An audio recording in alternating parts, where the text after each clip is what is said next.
8장. 그러므로 이제 그리스도 예수와 함께 사는 사람들은 결코 단죄받는 일이 없습니다. 그것은 그리스도 예수와 함께 생명을 누리게 하는 성령의 법이 나를 죄와 죽음의 법에서 해방시켜 주었기 때문입니다. 인간의 본질이 약하기 때문에 율법이 일으킬 수 없었던 것을 하나님께서 이루어주셨습니다.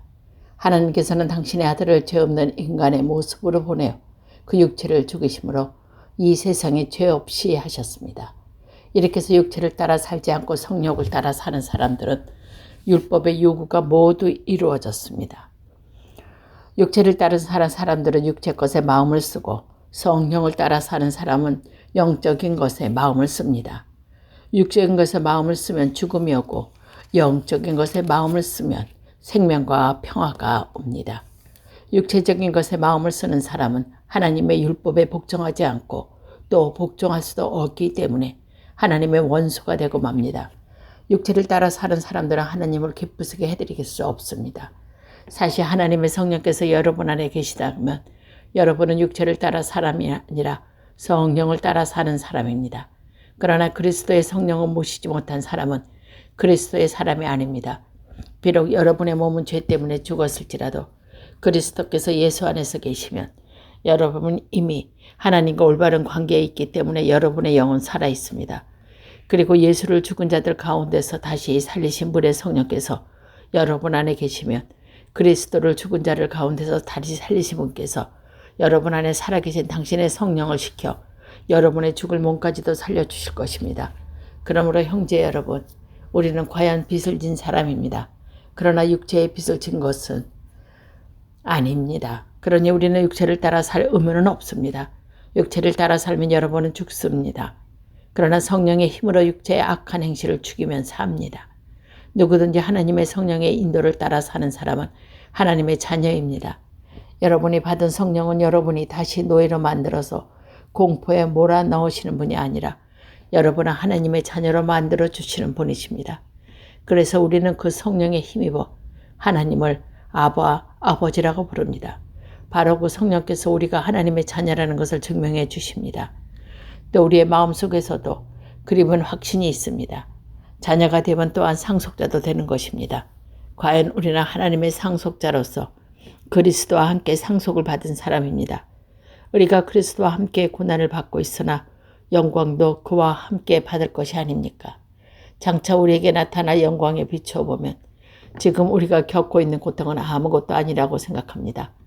모든 피조물은 하나님의 자녀가 나타나기를 간절히 기다리고 있습니다. 피조물이 제 구실을 못하게 된 것도 제 본의가 아니라 하나님께서 그렇게 만드신 겁니다. 그러나 거기에는 희망이 있습니다. 곧 피조물에게도 멸망의 사슬에서 풀려나서 하나님의 자녀들이 누리는 영광스러운 자유에 참여한 날이 올 것입니다. 우리는 모두 피조물이 오늘까지 다 함께 씨름하며 진통을 겪고 있다는 것을 알고 있습니다. 피조물만이 아니라 성령을 하나님의 첫 선물로 받은 우리 자신도 하나님의 자녀가 되는 날과 우리의 몸이 해방되는 날을 고대하면서 속으로 신음하고 있습니다. 우리는 이 희망을 구원을 받습니다. 눈에 보이는 것을 바라는 것은 희망이 아닙니다. 눈에 보이는 것을 누가 바라겠습니까? 우리는 보이지 않는 것을 바라고 참고 기다릴 따름입니다. 성령께서 연약한 우리를 도와주십니다. 어떻게 기도해야 할지도 모르는 우리를 대신해서 말로 다 할 수 없을 만큼 깊이 탄식하시며 하나님께 간구해 주십니다. 이렇게 성령께서는 하나님의 뜻을 따라 성도들을 대신해서 간구해 주십니다. 그리고 마음속까지도 깨끗들어 보시는 하나님께서는 그러한 성령의 생각을 잘 하십니다. 하나님을 사랑하는 사람들, 곧 하나님의 계획에 따라 부르심을 받은 사람들에게 모든 일이 서로 작용해서 좋은 결과를 이룬다는 것을 우리는 압니다. 하나님께서는 이미 오래전에 택하신 사람들이 당신의 아들과 같은 모습을 가지도록 미리 정하셨습니다. 그래서 그리스도께서는 많은 형제 중에서 맏아들이 되셨습니다. 하나님께서는 미리 정하신 사람들을 불러주시고 부르신 사람들을 당신과 올바른 관계에 놓아주시고 당신과 올바른 관계를 가진 사람들을 영광스럽게 해주셨습니다. 그러니 이제 무슨 말을 더 하겠습니까? 하나님께서 우리 편이 되셨으니 누가 감히 우리와 맞서겠습니다. 우리 모두 사람을 위하여 당신의 아들까지 아낌없이 내어주시는 하나님께서 그 아들과 함께 무엇이든지 더해주지 않겠습니까? 하나님께서 택하신 사람들은 누가 감히 고소하겠습니까? 그들에게 무죄를 선언한 분 하나님이신데 누가 감히 그들을 단죄할 수 있겠습니까? 그리스도 예수께서 단죄하시겠습니까? 아닙니다. 그분은 우리를 위하여 돌아가셨을 뿐 아니라 다시 살아나셔서 하나님 오른편에 앉아 우리를 위하여 대신 간구해 주시는 분이십니다. 누가 감히 우리를 그리스도 사랑에서 떼어놓을 수 있겠습니까? 환난입니까? 역경입니까? 박해입니까? 굶주림입니까? 헐벗음입니까? 혹 위험이나 칼이나 우리의 처지는 우리를 종이처럼 당신을 위해 죽어갑니다. 도살당한 양처럼 천대받습니다. 라는 성서의 말씀대로입니다. 그러나 우리는 우리를 사랑하시는 그분의 도움으로 이 모든 시련을 이뤄내고 있습니다. 나는 확신합니다. 죽음도 생명도 천사들도 권세의 천신들도 현재의 것도 미래의 것도 능력의 전신들도 높음도 기쁨도 그 밖에 어떤 피조물도 우리 주 그리스도 예수를 통하여 나타나 하나님의 사랑에서 우리를 떼어놓을 수 없습니다. 9장 나는 그리스도의 사람으로서 진실을 말하고 거짓을 말하지 않습니다. 성령으로 움직이는 내 양심도 거기서 사실이라고 말해줍니다. 나에게는 큰 슬픔이 있습니다. 그리고 마음으로 끊임없이 번민하고 있습니다. 나는 혈육을 같이 하는데 종족을 위해 살아면 나 자신이 저주를 받아 그리스도에게 떨어져 나가지라도 조금 더 한이 없겠습니다. 나의 동족은 이스라엘 사람들입니다.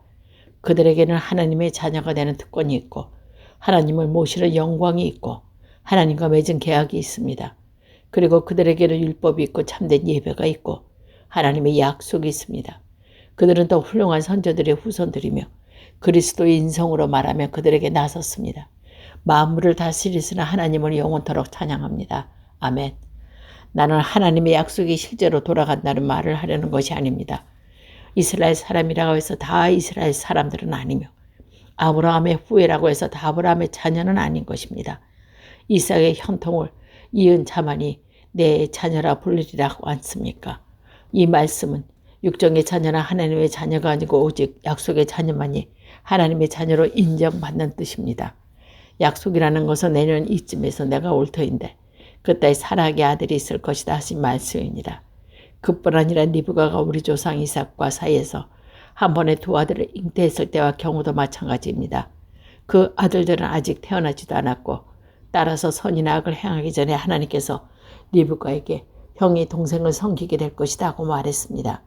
그러나 하나님께서는 사람의 성행을 보시고 불러주시는 것이 아니라 하나님의 뜻대로 불러주시며 선택의 원리에 의해서 당신의 계획을 이루십니다. 그것은 나는 야곱을 사랑하고 에서를 미워하였다라고 기록된 성서의 말씀대로입니다. 그렇다고 하나님이 공정하지 못하다고 말할 수 있겠습니까? 절대로 그럴 수 없습니다. 하나님께서 모세에게 나는 자비를 베푸고 싶은 사람에게 자비를 베푸고 동정하고 싶은 사람을 동정한다고 말씀하셨듯이 하나님이 선택을 받고 안 받는 것은 인간의 의지나 노력에 달려있는 것이 아니라 오직 하나님의 자비에 달려있는 것입니다.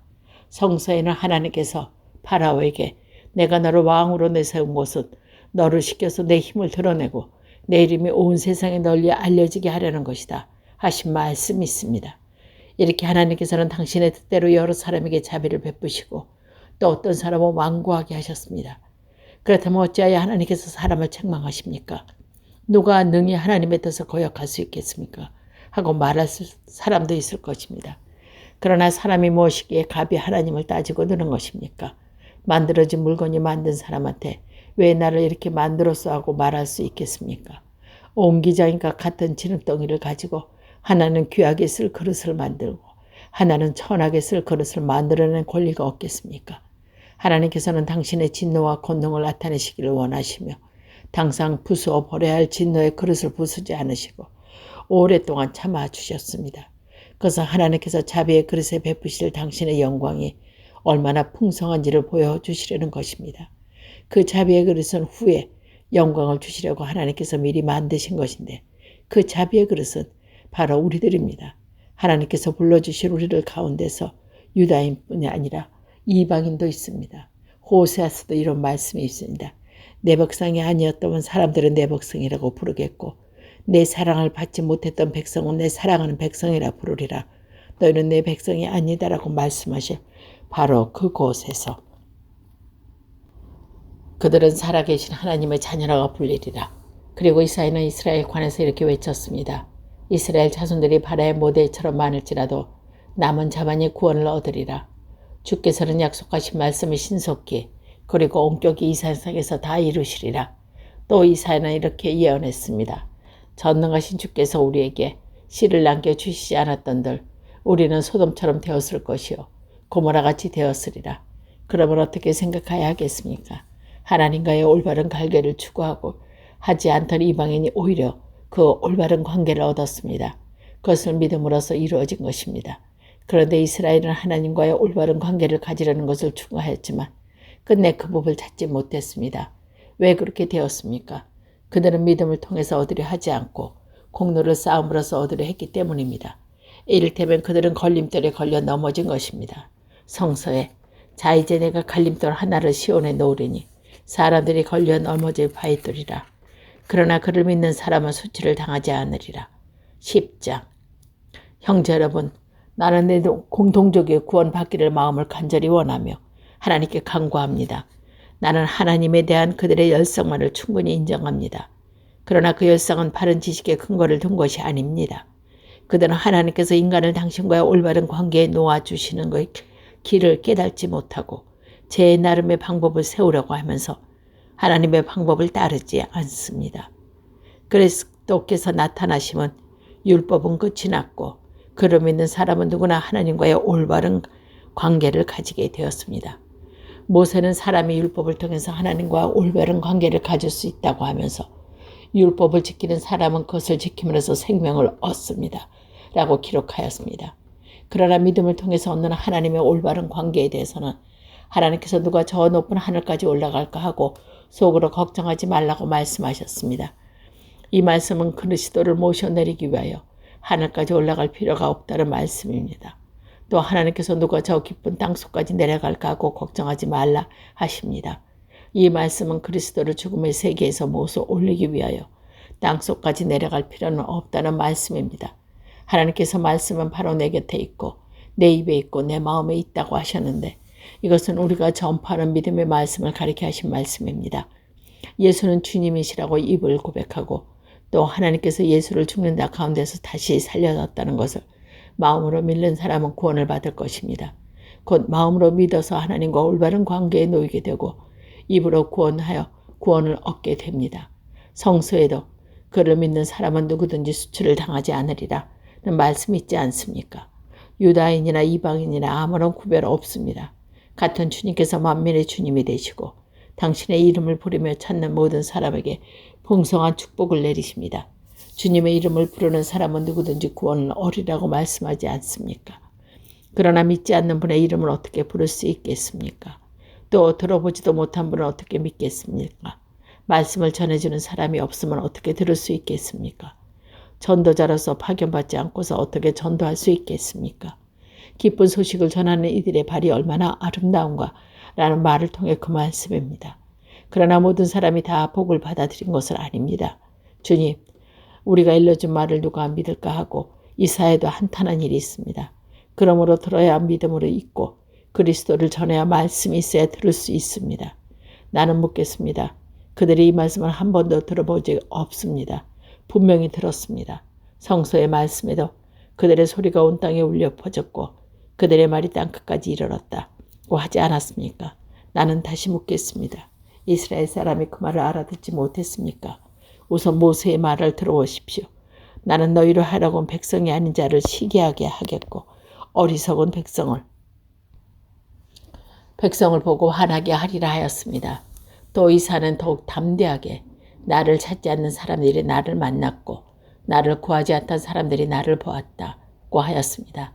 그러나 이스라엘에 대해서는 나는 온종일 내 팔을 벌려 이 백성을 기다렸으나 그들은 순종하지 않고 오히려 나를 거역하고 있다고 말씀하였습니다.